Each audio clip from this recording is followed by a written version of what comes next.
السلام علیکم۔ کراچی والے ہوشیار، پانی کی عدم فراہمی نے روزے داروں کا جینا حرام کر دیا۔ شارع پاکستان پر شدید احتجاج، لوگ سڑکوں پر نکل آئے۔ کیا آپ حالات حاضرہ سے آگاہی حاصل کرنا چاہتے ہیں؟ خبر کے پیچھے چھپے اصل حقائق جاننا چاہتے ہیں تو ابھی سبسکرائب کیجئے جلمل پاکستان کو اور ساتھ ہی گھنٹی کے نشان پر کلک کر دیں۔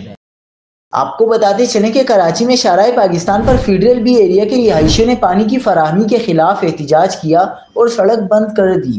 علاقہ ایم پی اے اور واٹر کارپوریشن حکام سے مذاکرات کے بعد شارع کو ٹریفک کے لیے کھول دیا گیا۔ ٹریفک پولیس کے مطابق فیڈرل بی ایریا بلاک 13 کے مکینوں نے شارع پاکستان پر واٹر پمپ کے قریب احتجاج کیا۔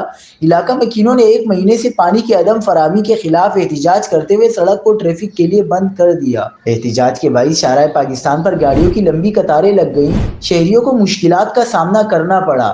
احتجاج کے باعث شارع پاکستان سے سوراب گوٹ جانے والی ٹریفک معطل ہو گئی۔ مظاہرین سے واٹر کارپوریشن حکام کے کامیاب مذاکرات کے بعد شارع پاکستان پر احتجاج ختم کر دیا گیا۔